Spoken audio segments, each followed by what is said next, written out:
Well, Tiffany, I want to start on your Yanu days because that was quite the experience. Can you sum up that time for you? Hell. No, it was such a mess. Oh my gosh. Like when I put together what my survivor experience would look like in my mind, it absolutely did not look like what it was on Yanu. Looking back, I can say that I'm happy that things worked out like that on Yanu because it kind of like I was war torn by the time I got to the merge. I had been battle tested and approved. So, it sucked in the beginning, but in retrospect, it's like, wow, like I had a really tough survivor journey. And while I didn't become the sole survivor, ultimately, I survived a lot of crap. And for that, I can be proud of. That's so, so true. So we see that you build this great connection with Kenzie. It seemed like you guys were very, very tight. We see her start to kind of turn on you. What was it like when you found that out that she had pitched you? Well, to be honest, I didn't find that out until like the game was over. I Right. never found it out. But it did like suck a little bit. But even post game, like I heard like, oh, like Kenzie did pitch your name, but it never was like that deep. It was like a quick thing, and then everybody changed their mind. But then when I saw it on TV, I'm like, oh, you were gunning for me. Like this wasn't just like a quick pitch and change your mind type thing. So it shocked me way more watching it back than the idea of what I thought was going on in my mind before I saw the reality of the situation. I thought it was Right. stupid. It was stupid, right? Come on. You're Yes, number one. So when you guys were on the beach together going through merge and there was that six, it seemed though like you were maybe more loyal to the Yanu three. Was that your thinking? that was always my thinking. Um, First of all, I told Kenzie about the six. Like Kenzie Mm. knew. So this wasn't something that she was blindsided with, which is why when Q approached her with that information, it was like, oh, I already knew about that. Because to be honest, the six was not something that I ever really had much stake in. I didn't really take it that seriously because it was shaky from the beginning. Nobody was being honest with each other. And then, like, the first opportunity Q had, he targeted Tim that was in the six. So it's like, how loyal are you to this like made up alliance that you pulled out of the crack of your ass and ultimately used to try to target me? Well, you're the first person that went after somebody in the six. Like for me, my loyalties were first to Q and Kenzie, obviously until everything blew up. But it's a shame that they didn't realize what a great position we had. Absolutely. So let's talk about that moment. I mean, that live tribal got real wild, and then it's revealed to you that Q outed your idol. Talk to me about that moment. I was livid. I was livid when I discovered that at Tribal. However, I knew I had to keep it cute because the votes had not been cast yet. And I'm like, okay, no matter how much I want to go off right now, no matter how much I want to explode, I got to wait till the names are on the parchment. So let me focus right now on getting the votes to where I need them to go so that I have another night back at camp. When I get back to camp, then I'll address the issues at hand. But it was very much like a do or die situation for me in that moment because I'm like, okay, now I realize that there's information about me floating out there that could be a detriment to my game. So like I was going around and getting to work at that tribal council. And ultimately it did go the way that I wanted it to go. And I was able to air my grievances when we got back to camp that night. But for me, the most important thing was to let me keep it cute, keep it calm, keep it collected, get through this tribal. I'll address the issues after.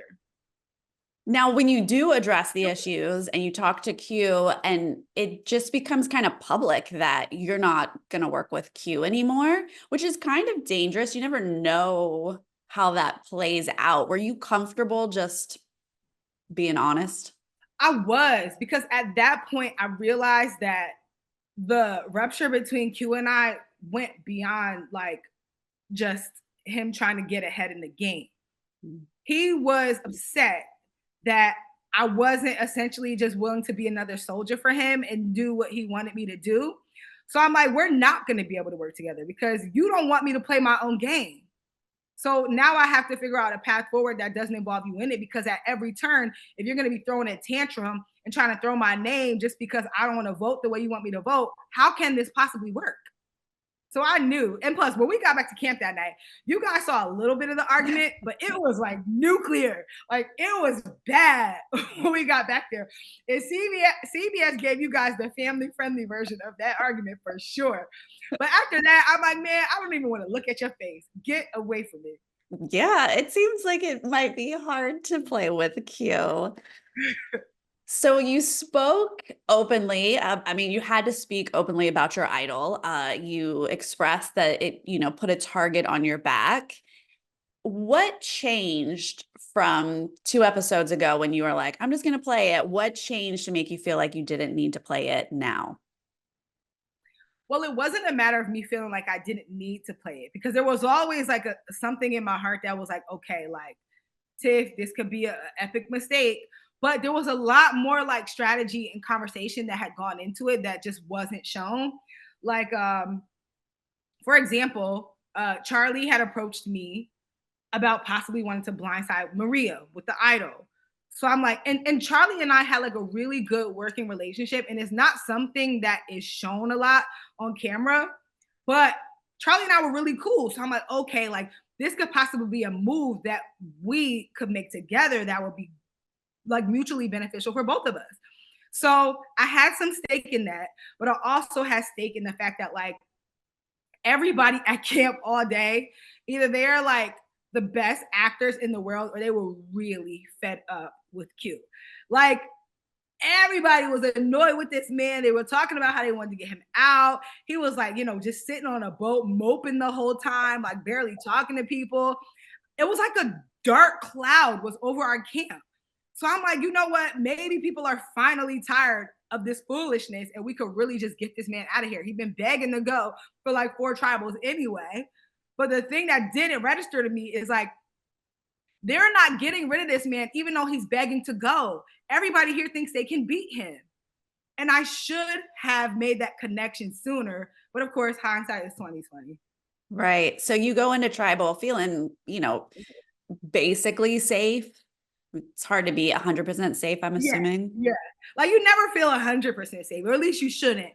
But Uh-huh. I went into tribal willing to take a gamble. Mm-hmm. I was willing to take a gamble and a risk for a really big payout the next tribal council. Mm-hmm. Unfortunately, Charlie is a really good survivor player, and he decided to do the right thing and go with his number one ally and not backstab them prematurely. So I cannot Mm-hmm. blame him for that, because Maria was with Charlie since day one. So he did what he should have did. He did what my ally should have did. Stood beside your number one, even though, it may not benefit only you. Mm-hmm. Right? It's a little early to turn on your number one, right? Exactly. Yeah. A little But bit. I figured everybody else was doing it. Why not? Like, Mm-hmm. Well, now that you've had a little bit of distance and some time, how do you sum up this whole experience for you? oh my God, it was epic.